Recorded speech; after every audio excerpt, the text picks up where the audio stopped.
Vamos a empezar la sesión de los miércoles. Esta vez a cargo del servicio de neurología y nos van a presentar sus FPs, Javi y Paula. Cuando queráis. Adelante. Hola, buenos días. Bueno, nos acaba de presentar Rafa. Somos Javier Moreno Manzanaro y Paula Blázquez Pérez. Somos los residentes de tercer año de nuestro hospital y vamos a dar la sesión general de hoy. Hemos decidido hacerla de láser terapia. Es una técnica que utilizamos a diario en nuestro servicio y que cada vez cobra más importancia en nuestra práctica clínica diaria. Y vamos a presentar los resultados de un artículo que está realizando Paula acerca de esta técnica de láser CO2 de forma concreta en líquen esclerotrófico. Para ello vamos a seguir el siguiente esquema. Comenzaremos a hablar de los fundamentos básicos de la láser terapia, después del láser CO2 como opción terapéutica y posteriormente pasaremos a una segunda parte de la sesión en la cual hablaremos del líquen esclerotrófico vulvar como entidad y del láser CO2 con respecto a esta patología, concluyendo con una serie de conclusiones, nunca mejor dicho, limitaciones y la bibliografía que hemos utilizado. Pero antes de meternos en lo que es el láser CO2, hay que entender un poquito cómo funciona la láser terapia y cómo finalmente se produce el haz de luz que nosotros utilizamos para tratar a las lesiones en dermatología. Y es que se basan en dos conceptos básicos, como son la emisión espontánea por un lado y la emisión estimulada. En la emisión espontánea se basa en el concepto de que un átomo excitado que se encuentra en un nivel energético superior, cuando pasa a un nivel energético inferior, es decir, en su forma estable, va a eliminar este exceso de energía en forma de fotones, en forma de luz. Esta es la forma en la que se origina toda la luz natural que nos encontramos en el universo y utilizando esto de base se empezó a crear el concepto de la emisión espontánea a partir de distintos teóricos, entre los que destaca Albert Einstein. En este concepto tenemos que un átomo en su estado basal, a partir de un fotón que viene de un átomo que estaba previamente excitado, va a alcanzar un estado de excitación mayor y al pasar a ese estado basal nuevamente emitirá fotones y se amplificará la luz que hemos utilizado en un principio. Este es el fundamento básico de la láser terapia. Pero claro, esto es a nivel de un único átomo. Si nosotros cogemos ahora millones de átomos y los excitamos, finalmente cuando pasan a su estado basal van a emitir millones de fotones en forma de radiación, que en este caso será la luz. Hay que tener en cuenta que la mayor parte de la luz y la mayor parte de la radiación que se utiliza en la láser terapia se va a encontrar dentro del espectro visible de la luz. Es decir, si cogemos las ondas electromagnéticas y la radiación con la que estamos en contacto día a día y las ordenamos de menor longitud de onda a mayor longitud de onda, entre la radiación ultravioleta A, B y C y los infrarrojos tenemos el espectro visible de la luz, que es lo que nosotros vemos y en la que a partir de distintos cambios, pequeños cambios en la longitud de onda, adquirirán distintos tonos de color. Hay distintos láseres que no se encuentran en este rango, como puede ser el láser alejandrita o el láser CO2, pero básicamente este es el fundamento de la mayor parte de la láser terapia que nosotros tenemos. ¿Y cómo formamos nosotros este haz? Pues bien, el fundamento principal que pasa con los láseres, en este concepto hay que tener en cuenta dos conceptos principales, como es la fuente de excitación por un lado y por otro lado el medio activo. La fuente de excitación, a partir de distintos métodos, que no vamos a entrar en ellos, van a estimular un medio activo que van a tener millones de átomos de diferentes elementos que pasarán a un estado activo, a un estado excitado y que al pasar a su estado basal emitirán radiación. Mediante un sistema de espejos, lo que vamos a conseguir es emitir esta radiación, este haz de luz, en forma de haces de láser específicos, que es lo que nosotros vamos a utilizar para tratar las distintas lesiones en dermatología. Pero claro, ya sabemos un poquito cómo funciona el láser, cómo se emite la luz, pero esto al final interacciona con la piel. Y es que va a interaccionar con la piel de forma específica con distintos cromóforos. Los cromóforos son moléculas, son átomos que al final, cuando pasan a un nivel energético superior y vuelven a pasar a un nivel energético basal, en vez de emitir el exceso de energía en forma de fotones, lo van a hacer en forma de calor. Y este calor es lo que nosotros vamos a utilizar para conseguir este efecto terapéutico en dermatología mediante vaporización y mediante coagulación. Pero claro, no existe un único tipo de cromóforo, sino que hay una gran cantidad de moléculas sobre las que nos podemos dirigir y esto nos va a permitir utilizar un tipo de láser u otro según la longitud de onda específica de los fotones que están emitiendo. En esta gráfica lo que podemos ver en la parte superior son la longitud de onda de los distintos láseres que nosotros utilizamos. Destaca el láser CO2 a 10.600 nanómetros, está un poquito más alejado del resto. Y en el grueso de la gráfica lo que podemos encontrar son distintas moléculas sobre las que podemos incidir la propia radiación. Por un lado tenemos la ADN, la hemoglobina o la melanina. No obstante, el agua vemos cómo su coeficiente de absorción va a ir aumentando a lo largo que aumenta la longitud de onda de los distintos láseres y de tal manera que esto nos va a permitir establecer una terapia específica, sobre todo con láseres tipo YAG y con láser CO2. Teniendo en cuenta esto y teniendo en cuenta que el medio activo puede estar compuesto de un tipo de elemento o de otro, encontramos distintos láseres y por eso hay diferentes formas diferentes, digamos, técnicas dentro de dentro de este conjunto de terapia. Tenemos el láser de estado gaseoso, como puede ser el láser CO2, que se encuentra emite fotones a 10.600 nanómetros. Luego tenemos otros láseres de tipo gas que no utilizamos en el servicio. Los láseres de estado sólido, en el cual el medio activo va a estar compuesto por una masa central con ciertas impurezas que nos va a permitir emitir fotones a longitudes de onda específica, y aquí se encuentran los láseres tipo YAG. Y luego tenemos los láseres tipo DAI. En estas, el medio activo va a estar compuesta por distintos cromóforos, ¿vale?, que van a emitir calor. Y quiero remarcar aquí que el láser PDL, que también lo tenemos en nuestro servicio en dermatología, que en el momento actual lo lleva la doctora Carbonero en su consulta específica. Y luego tenemos los láseres de tipo diodo, como el OPSL. Una vez que ya tenemos un poquito en cuenta cómo funciona esta láser terapia y cómo se forma el haz, vamos a pasar de forma específica al láser CO2. Siguiendo el esquema general que he comentado previamente, lo que podemos encontrar con el láser CO2 es, por un lado, una fuente, los conceptos básicos que hemos explicado. Tenemos la fuente excitadora, que mediante distintos procesos va a estimular un medio activo con millones de moléculas de CO2. Estas millones de moléculas de CO2 van a pasar de un estado activado, un estado energético superior, a un estado energético basal. Y en este concepto, en este proceso, van a emitir haces de láser con fotones que se van a encontrar a 10.600 nanómetros. Estos 10.600 nanómetros, en un área muy pequeñita, de 30 a 50 micras de grosor, va a estar interaccionando con las moléculas de agua presentes en la piel. Como ya hemos visto, el coeficiente de absorción del agua va aumentando poco a poco y llega a un punto que tiene una gran absorción cuando nosotros utilizamos esta longitud de onda.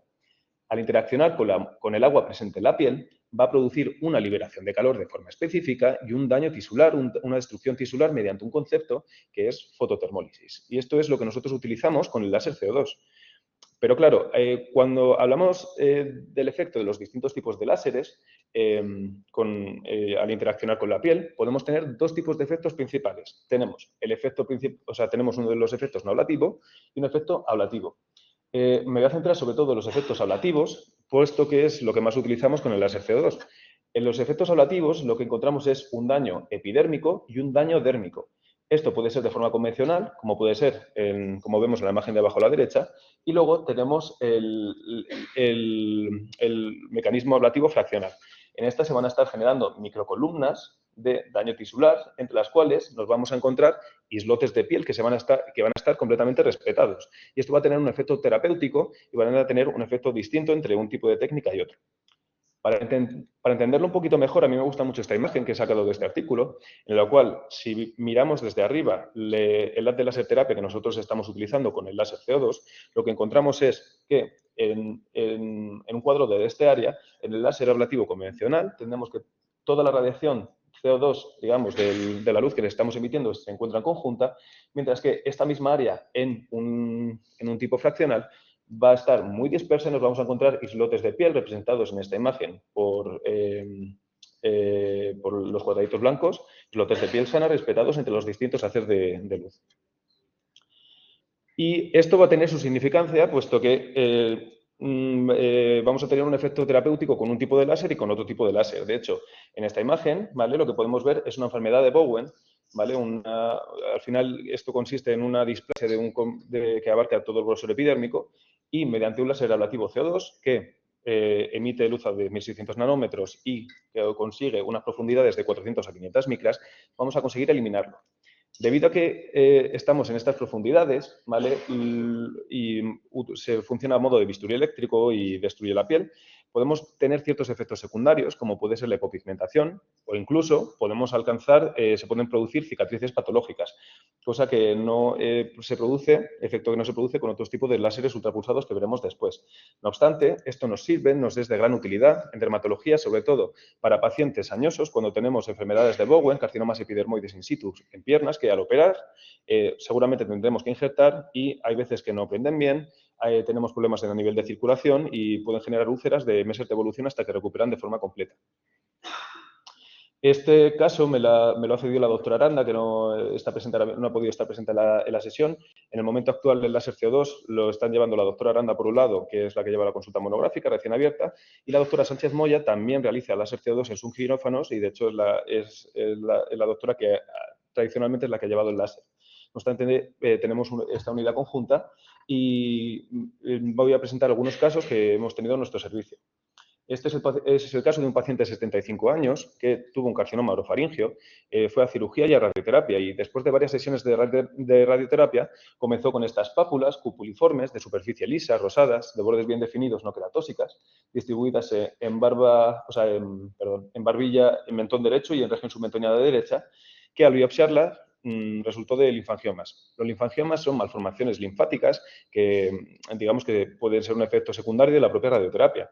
Tras varias sesiones de láser CO2, vemos cómo el resultado estético, el resultado es muy bueno, no hay ningún tipo de lesión residual y el efecto secundario sobre la piel es mínimo, con cierta erosión y mínima hiperpigmentación. No obstante, lo bonito del láser CO2 es que lo podemos utilizar para muchísimos tipos de patologías y en esta nos encontramos ante un pénfigo benigno familiar, que es una paciente que me cedió la doctora Sánchez Moya para esta sesión. El pénfigo benigno familiar es una patología en la cual tenemos una mutación en una ATPase específica, los ladrillos de la piel se encuentran completamente distorsionados y finalmente en áreas de maceración, en áreas de pliegues, como pueden ser axilas a nivel glúteo y a nivel cervical, se van a producir estas placas en forma de ampollas, erosiones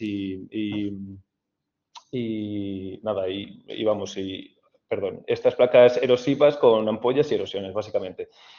Cuando nosotros cogemos con el láser CO2 y destruimos esta placa, podemos favorecer una repitelización a partir de los distintos folículos que no tienen esta mutación. Y finalmente, a partir de distintas sesiones, la paciente tiene una gran mejoría y una calidad de vida muy mejorada con respecto a su basal. De hecho, la paciente llevaba años con esto, había probado muchísimos tratamientos que no terminaban de ser efectivos.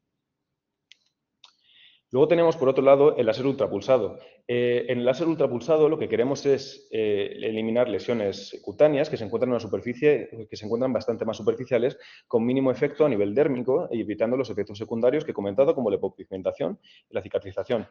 En esta, mediante distintas sesiones, vamos a encontrar profundidades crecientes a lo largo de 3 sesiones con un área alrededor del pulso, de la zona de pulso, que va a ir creciendo y que van a generar un calor térmico en dicha localización.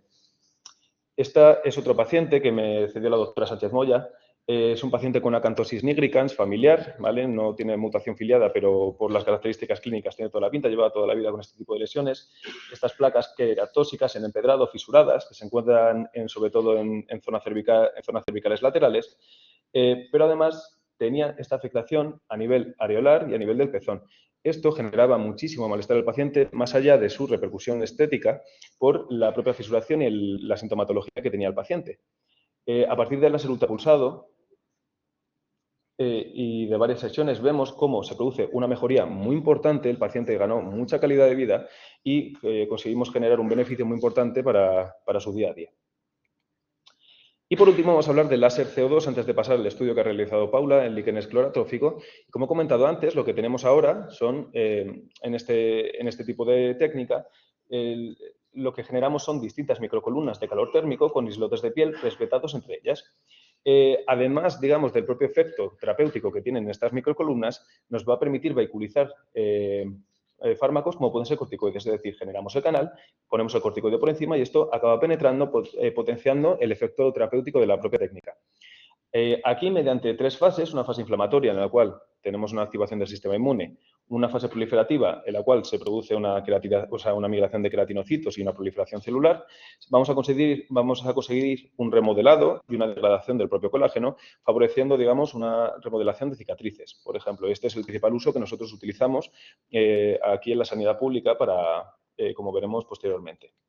A nivel molecular, lo que va a pasar con el láser CO2 fraccionado es un balance de distintas metaloproteinasas, entre las que destaca un aumento de la metaloproteinasa tipo 1 y 3, favoreciendo una degradación del colágeno 1 y 3 y, por tanto, una remodelación del propio colágeno como tal.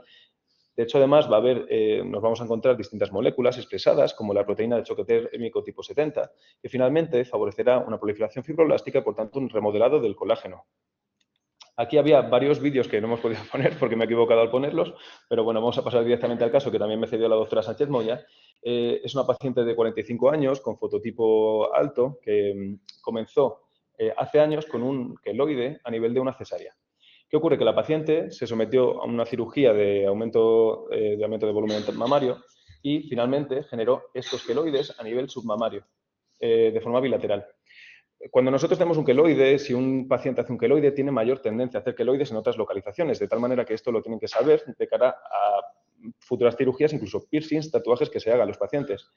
Pero aparte del compromiso estético, tenía mucho compromiso funcional, la paciente no podía movilizar bien la zona, le dolía, le tiraba y estaba bastante afectada. Tras varias sesiones de láser CO2 fraccionado, inyectando también 5-fluoruracilo, porque cuando está en una fase proliferativa del propio queloide, vemos cómo a nivel de la cesárea hay un gran aplanamiento de la propia lesión y a nivel submamario hay una gran mejoría, todavía tiene margen, pero bueno, estamos en proceso de tratamiento de la paciente. Una vez que ya hemos entendido cómo funciona el láser, cómo funciona el láser CO2 y el láser fraccionado, vamos a pasar a hablar del líquen esclerotrófico vulvar como patología y del estudio que ha realizado Paula.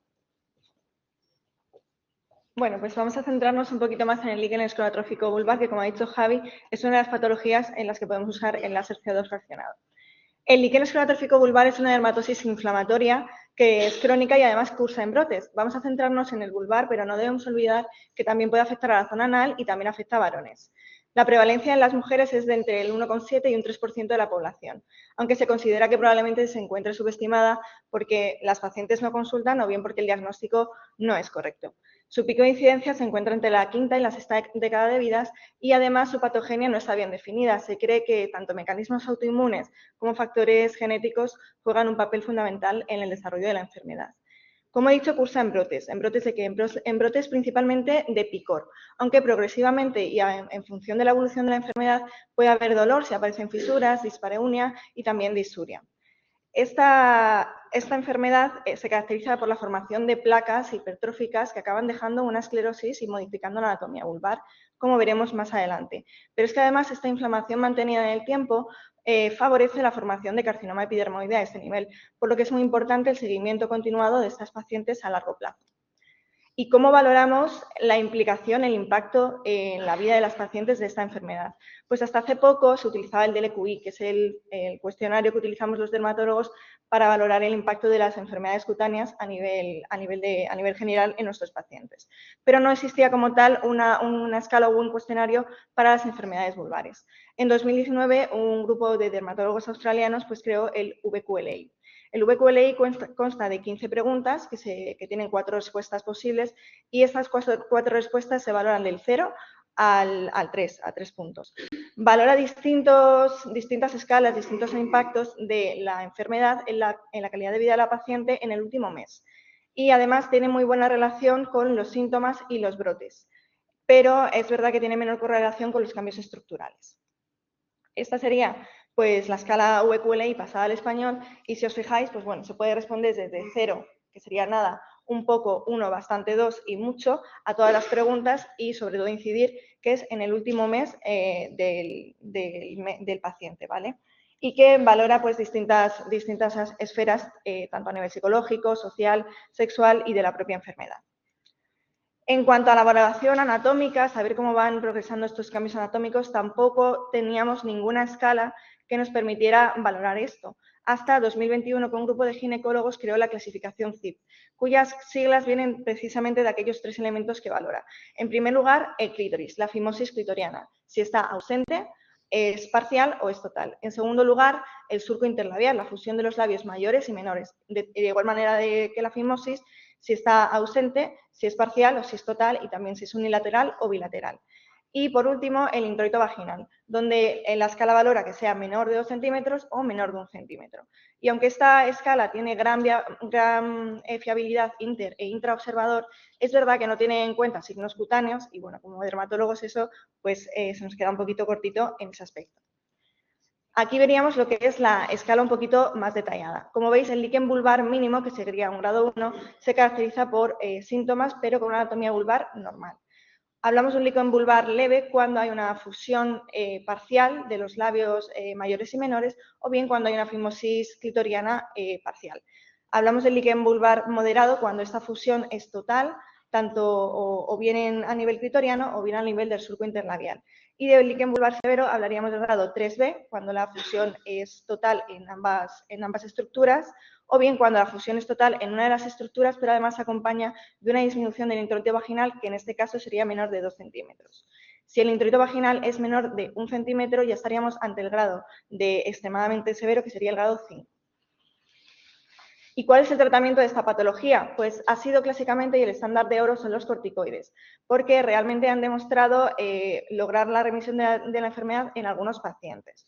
Y además previenen la formación de cicatrices anómalas y, sobre todo, han demostrado disminuir el riesgo de carcinoma epidermoide. ¿Cómo los utilizamos? Cuando la paciente está en brote, se deben utilizar a diario y luego se deben mantener entre 2 o 3 veces en semana. Pero es verdad que si hacemos una revisión de la literatura, nos vamos a dar cuenta que realmente, aunque la mejoría de los síntomas sí que se logra en un porcentaje muy importante de las pacientes, realmente la remisión de la enfermedad no se logra en un gran porcentaje de las pacientes y por eso pues, han surgido distintos tratamientos. Entre ellos, pues, la aplicación intradermal de plasma rico en plaquetas, la fototerapia y el láser neodimio-YAG y el láser CO2, que es sobre todo en el que se ha centrado Javi y es el que tenemos en el servicio.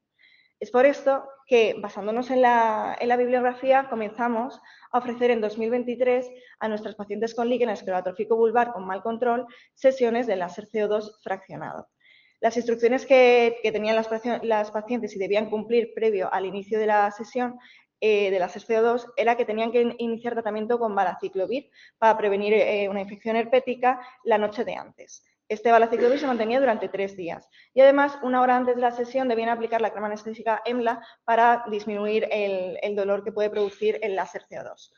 Nosotros en la sesión utilizábamos los siguientes parámetros: una potencia de 15 julios, un ancho de pulso de 2,5, una densidad de energía de 19,1 julio por centímetro cuadrado y una área tratada del 25%. Después, como ha explicado Javi, esos canales que crea el láser CO2 nos sirven para vehiculizar los fármacos. Entonces, en nuestro caso, lo que hacíamos era instilar celestone, que es la betametasona. Y además, las pacientes en los siguientes días debían aplicar corticoide tópico en la zona y realizar baños de asiento.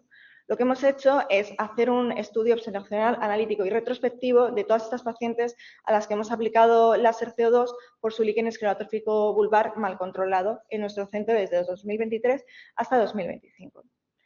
Hemos utilizado nuestra aplicación, el DERCAM, para poder coger todos los datos de las pacientes, que eran un total de 12 pacientes. Hemos recopilado la edad, los años de evolución de la enfermedad, los años de tratamiento, la frecuencia y el número de brotes, así como el grado de líquen, que podemos hacerlo a través de las fotografías que podemos colgar en esta aplicación, y el número de sesiones láser recibidas por cada paciente. Mediante una entrevista telefónica y en un mismo momento, cosa que quiero destacar porque me parece una limitación del estudio, realizamos un cuestionario VQLI, que es el cuestionario que he explicado antes, de cómo estaba la paciente antes de iniciar el tratamiento con láser y cómo estaba después de haberlo realizado. Se completaron y corroboraron todos los demás datos de la historia clínica del DERCAM y además se preguntaron por efectos adversos en los días siguientes al tratamiento y por la satisfacción y el deseo de continuar con las sesiones de láser. Para la obtención de las medidas de distribución central se utilizó el Excel y luego también para otras medidas estadísticas se utilizaron Google Colab obteniendo las distintas pruebas que vamos a ir viendo. Entonces, estas son las 12 pacientes a las que hemos aplicado láser CO2 por líquen esclerotrófico vulvar, con una media de edad de 58 años y medio y una media de tiempo de evolución de la enfermedad de 11 años y medio, de los cuales llevaban por media aplicando tratamiento con corticoide tópico 7 años. Si nos centramos un poquito más en el grado de líquen, quiero destacar que había la mitad de las pacientes habían evolucionado el grado de líquen desde que nosotros iniciamos a verlas en consulta hasta que comenzara el tratamiento láser, pero la otra mitad continuaba en el mismo grado de líquen según la escala CIP que al inicio del seguimiento en dermatología. También, fijándonos en el grado, podemos ver que la mitad de las pacientes tenían un grado 1 o 2, es decir, un líquen relativamente severo, pero la otra mitad sí que tenía un líquen grave o moderado. Y vamos sobre todo con aquellos resultados que más nos interesan. Los brotes, ¿cuánto duraban y con qué frecuencia? pues la media de la duración de los brotes era de casi 7 días antes de empezar el tratamiento láser, con una media de hasta casi 30 brotes anuales. Mientras que después del tratamiento láser, la media de los brotes anuales fue de 6,4, casi 7 brotes anuales, y una media de duración de aproximadamente 5 días. Y la verdad que la mejoría impacta, pero queríamos ver si realmente era estadísticamente significativo. Y para eso realizamos, con respecto a la frecuencia de los brotes, el test estadístico Wilkinson, porque no seguían una distribución normal. Y obtuvimos un valor de la P de 0,0019. Por lo tanto, podemos concluir que sí que eran estadísticamente significativas estas mejorías. Y para valorar realmente si esta mejoría era clínicamente relevante, realizamos el tamaño del efecto R, que resultó de 0,88, por lo que también podemos concluir que el efecto realmente de nuestro tratamiento, de nuestra intervención, era importante. En la gráfica de la izquierda, en la gráfica de barras, podéis ver la diferencia del número de brotes por paciente. Y desde luego la que más destaca es la primera paciente, que tuvo 78 brotes menos anuales con respecto a antes de iniciar el tratamiento láser. Si nos fijamos ya en lo que es la duración de los brotes, también realizamos el estadístico Wilkinson por la misma razón que antes. No seguía una variable, una distribución normal. Tuvimos un valor de P de 0,0078, es decir, estadísticamente significativo. Y de nuevo realizamos el tamaño del efecto R para saber si nuestra intervención era clínicamente relevante en nuestros pacientes, y también nos salió que tenía un efecto muy importante. En la pantalla podemos ver por paciente la diferencia en días de cuánto le duraba el brote antes del tratamiento láser y después. Y queremos destacar pues, que efectivamente, aunque la mayoría habían disminuido, incluso hasta 4 días menos, hay 2 pacientes que les duraba lo mismo tanto antes como después del tratamiento. Y ahora nos vamos a fijar un poco en el número de sesiones láser. Y aquí quiero destacar que 4 pacientes habían recibido solo una sesión. Entonces, esta es una limitación de nuestro estudio, ya que no estaba protocolizado y se hizo de manera retrospectiva. En cuanto al cuestionario VQLI, obtuvimos una media de una puntuación de 24,77 antes del tratamiento láser y después de casi 14, 13,92. Para valorar y comparar estas puntuaciones, pues utilizamos en este caso el estadístico T, con un valor de P de 0,0003, es decir, una disminución de la puntuación VQLI estadísticamente significativa. Y de nuevo, en el gráfico de la izquierda, pues vemos la diferencia de puntuaciones por paciente antes y después del tratamiento con láser, siendo la mayor la paciente número 5, que obtuvo 24 puntos menos en el cuestionario VQLI, tanto antes como con respecto al tratamiento previo. Y sí que quiero destacar que hubo una paciente que tuvo un punto más en el cuestionario, es decir, un peor cuestionario, un peor resultado después del tratamiento. No todo fue bonito. Y como he dicho antes, también preguntamos sobre los efectos adversos posteriores al tratamiento láser. La mayoría pues, nos negaron que hubiera efectos adversos, un 33% nos comentaron molestias leves, hubo una paciente que refirió pues, un brote muy importante, otra que refirió sangrado leve. Esta paciente tenía colitis ulcerosa y realmente no estaba muy segura si era un brote de colitis ulcerosa o estaba sangrando a nivel genital, y otra paciente pues, nos comentó escozor de 24 horas de duración. En cuanto a si estaban o no satisfechas con el tratamiento, todas las pacientes estaban satisfechas, a excepción de pues, la persona que tuvo un brote muy intenso después del tratamiento, pero todas ellas querían continuar con el tratamiento láser. Y vamos a ver, y finalizando ya, las limitaciones de nuestro estudio. Pues es un tamaño muestral muy pequeño, de 12 pacientes, y además hubo 3 pacientes que, como veis, no hemos incluido para estudiar los brotes, la duración y la frecuencia, porque no eran capaces de diferenciar bien cuándo tenían el brote. Además, como he dicho antes, cuando he hablado de las sesiones láser recibidas por paciente, no ha sido un estudio protocolizado y entonces ha habido una variabilidad muy grande en cuanto al número de sesiones láser recibidas por paciente. Y, por supuesto, es un estudio retrospectivo. El cuestionario VQLI, como he querido destacar antes, tanto preláser como postláser, se realizó en un mismo momento y puede haber posibles sesgos de memoria que sobreestimen el efecto del tratamiento láser. Pero también sí que queremos concluir que nuestro estudio demuestra una mejoría clínica y estadísticamente significativa tras el tratamiento con el láser, en los 3 parámetros valorados, en el VQLI, en la duración de los brotes y en la frecuencia de los mismos. Estos hallazgos pues, sugieren que el láser CO2 tiene un efecto, un impacto positivo, tanto en la expresión clínica de la enfermedad como en la percepción subjetiva que las pacientes tienen de la enfermedad. Pero es verdad que con todas las limitaciones que he contado, pues nuestro objetivo es realizar un estudio protocolizado y prospectivo para poder realmente confirmar estos hallazgos. Esta sería la bibliografía y muchas gracias.